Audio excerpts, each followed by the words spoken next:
Here. My name is Jal and I work here for Emirates Bank International.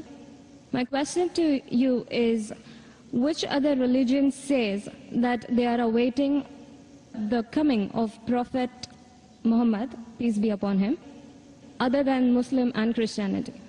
Sisters asked the question that which other religion besides Islam and Christianity says that Prophet Muhammad will come. Sister, besides the religion of Christianity and Islam, most, if not all, most of the religions that came before Islam prophesied about coming of the last and final messenger Muhammad. I've given a talk on Muhammad in the various world religious scriptures. Besides Christianity, you also find in Judaism about Muhammad. It's mentioned in the book of Deuteronomy, chapter number 18, verse number 18 about the Prophet Muhammad. It's mentioned in the book of Deuteronomy, chapter number 18, verse number 19. In the book of Isaiah, chapter number 29, verse number 12. In the Song of Solomon, chapter number 5, verse number 16. That's the Old Testament. In the New Testament, Christianity is mentioned in the Gospel of John, chapter number 14, verse number 16. Gospel of John, chapter 15, verse 26. Gospel of John, chapter 16, verse number 7. Gospel of John, chapter number 16, verse number 12 to 14. There are many verses in the Old Testament and the New Testament prophesying about the coming of Muhammad. Since your name is Jal, and I assume you're a Hindu sister, correct? Yes. I've even given a talk on Muhammad in Hindu scriptures. I can give a talk for a few hours only on Muhammad in Hindu scriptures. Time will not permit me to go into it. I'll just give the references. If you read the Hindu scriptures are of two types. One is Smriti, the other is Shruti. Shruti means the words of God, in which you have Vedas and the Upanishad. Smriti is the word of human being, in which you have Manusmriti, you have Ramayana, Mahabharata, epics, etc. You also have the Puranas. If you read Bhavishya Purana, it's mentioned Bhavishya Purana, Parva 3, Khanda 3, Adhyay 3, Shlokas 5 to 8, which speaks about Muhammad. It's mentioned Bhavishya Purana, Parva 3, Khanda 3, Adhyay 3, Shlokas 10 to 27, talking about Muhammad as the Malacha. He is mentioned in Atharva Ved, book number 20, hymn number 21, verse number 6. Atharva Ved, book number 20, hymn number 21, verse number 7. He is also mentioned in Atharva Ved, book number 20, hymn number 127, verse 1 to 14, which is called as Kuntap Suktas. Kuntap means hiding.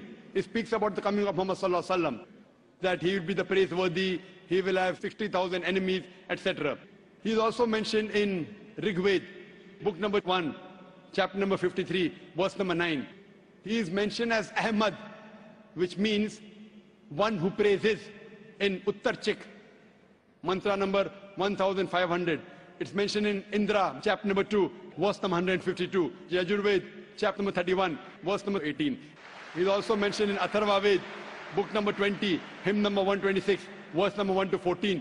He is called as Narashansa. Nar means man, person. Shansa means coming from Prashansa, praiseworthy.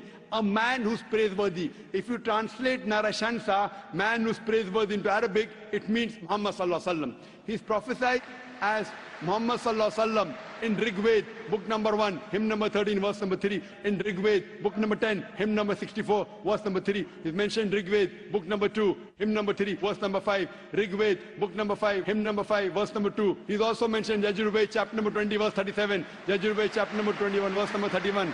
I can go on and on and on, mentioning only the references of Muhammad mentioned in Hindu scriptures. Due to limitation of time, I will just touch on one prophecy a little bit in more detail. He's been prophesied as the Kalki Avatar. You know, when you read the Kalki Purana, book number 2, verse number 5, 7, 9, 11, 14, he's prophesied as the Kalki Avatar. And it's mentioned there that his father's name will be Vishnu Yas. Vishnu means God, Yas means servant, servant of God. If you translate to Arabic, it's Abdullah. The father of the name of Muhammad was Abdullah.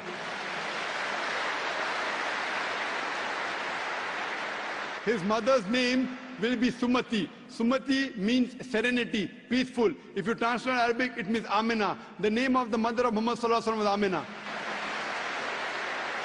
It says he will be born in a city by the name Sambala. Sambala means a place of peace and serenity. That is Makkah. He'll be born in the house of the chief of the village of Sambala. He was born in the house of Quraysh. It says he will be born on the 12th. If you clap at every point, it will go on for hundreds of claps. MashaAllah. He'll be born on the 12th month of Madhav, that the 12th Rabbi Awwal. It says that he will be a teacher for the whole of humanity. And we know Muhammad Sallallahu Alaihi Wasallam was sent as the mercy for the whole of humanity. It says he'll get the first revelation in a cave known as Ghar Hira. It says he will migrate northwards and come back. Muhammad Sallallahu Alaihi Wasallam went from Makkah to Medina northwards and came back. It says that he'll be given 8 supernal qualities. It says that he'll have 4 companions, talking about the first 4 Khulafa Rashidin. It says that he'll be helped with the angels in the battlefield. We know Muhammad Sallallahu Alaihi Wasallam held in the battle of Badr with angels. I can go on and on talking only about the prophecy of Muhammad Sallallahu Alaihi Wasallam. So if you're a Hindu, and if you believe in the Hindu scriptures, you also have to believe the last and final avatar, the last and final messenger in Hinduism is Prophet Muhammad, peace be upon him.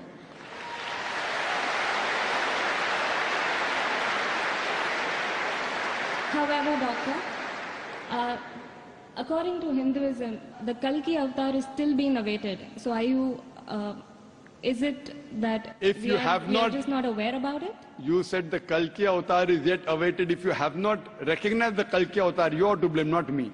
I have given you so many similarities. Now you have to disprove it. You say, my scripture says Vishnu Yas, father's name. Prophet Muhammad Sallallahu Alaihi Wasallam's father's name was not Vishnu Yas. You have to disprove me. Now this has been done by Pandits of Hinduism. Hindu scholars have also written this. Now the Hindu scholars are preventing the truth from you.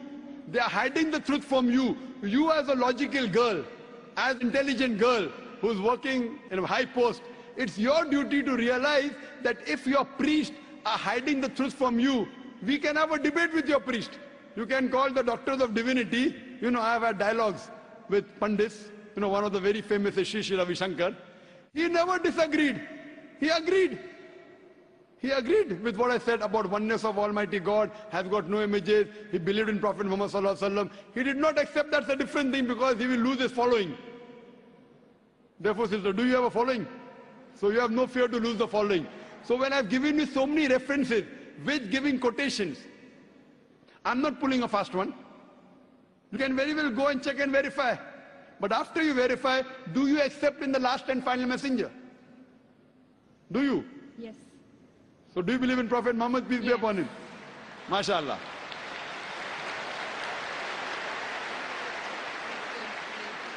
Do you believe that there's one God? Yes, I do. Do you believe Almighty God has got no images? Yes, I do. So you believe there's God and he has no images? Yes. And do you believe Prophet Muhammad is a messenger of God? Yes, I do. Then you're a Muslim, sister. What you said is the Shahada in English. Do you want to repeat in Arabic if you want, sister?